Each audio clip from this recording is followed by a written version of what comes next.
रम्य पहाट, शतकानंतर आज पहिली रम्य पहाट.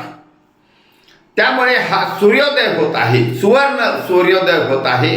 राजकीय पटलावर सूर्योदय होत आहे, राजकीय पटलाच्या क्षितिजावर सूर्योदय होत आहे आणि तो सैनिक समाज पार्टीचा सूर्योदय आहे. कारण इतर विचारधारा ज्या या देशामध्ये राजकारण केलेल्या आहेत त्या संपत आलेल्या आहेत. एकतर माणूस गेल्यानंतर संपत आल्या किंवा ते विचारधारा पण संपत आलेल्या आहेत. किती आढेवेढे घेतले तरी ती विचारधारा चिरकाल टिकत नाही. महाराष्ट्रातील उदाहरण घ्या, शरद पवार यांची विचारधारा, बाळासाहेब ठाकरे यांची विचारधारा या संपत चालल्या आहेत, त्यांचा अंत होत चाललेला आहे. कारण या राजकारणामध्ये नवा युग येणं गरजेचं होतं, परंतु हे युग आलं नाही. आणि देश पातळीवर जरी आपण विचार केला तरी तामिळनाडूचे जानकी रामचंद्रन मुख्यमंत्री झाली होती, परंतु ती टिकली नाही तिच्या नवऱ्यानंतर. नंतर मायावतीचं सरकार, नंतर ते हे आपण जे पाहतो आता आंध्र प्रदेशमध्ये NT रामाराव वगैरे हे जे आहेत, विचारधारा ही चिरकाल टिकत नाही, तिचा अंत होतो. आता हा सूर्योदय म्हणजे जनलोकतंत्राचा सूर्योदय. रम्य पहाट म्हणजे सैनिक समाज पार्टीचं युग आलं आहे, येत चाललं आहे, पहाट झाली आहे, सकाळ झाली आहे. या जनलोकतंत्राचा युग म्हणजे या देशासाठी सुवर्ण युग येणार आहे. आणि हे सुवर्ण युग आपोआप ह्या पूर्वीच्या विचारधारेचा अंत होत चालला आहे, सूर्यास्त होत चालला आहे. आणि तो होईल किती ओढाताणी केली तरी ते टिकत नसतं.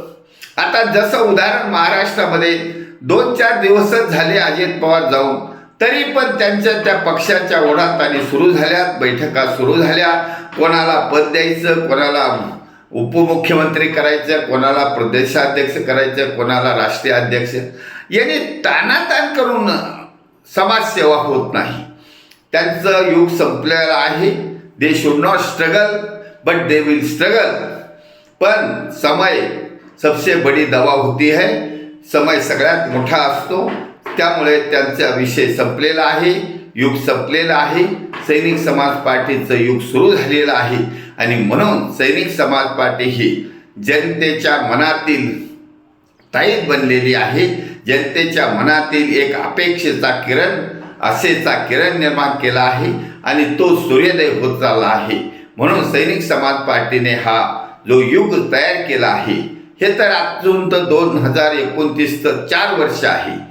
सुरुवात झाली आहे 2026 पासून 2029 पर्यंत या सर्व विचारधारेचा अंत होणार आहे.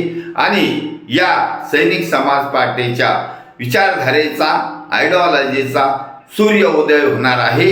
त्यामुळे सर्व जनतेला, महाराष्ट्रातील जनतेला आणि देशभरातील जनतेला सैनिक समाज पार्टीच्या सूर्योदयाची वाट पाहावी लागणार आहे. 2029 पर्यंत वाट पाहावी लागणार आहे. परंतु त्यासाठी अविरत प्रयत्न, कष्ट चालू आहेत.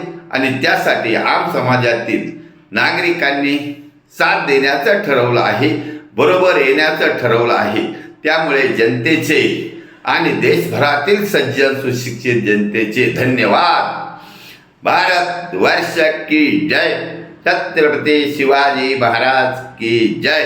सैनिक समाज पार्टीचा विजय असो.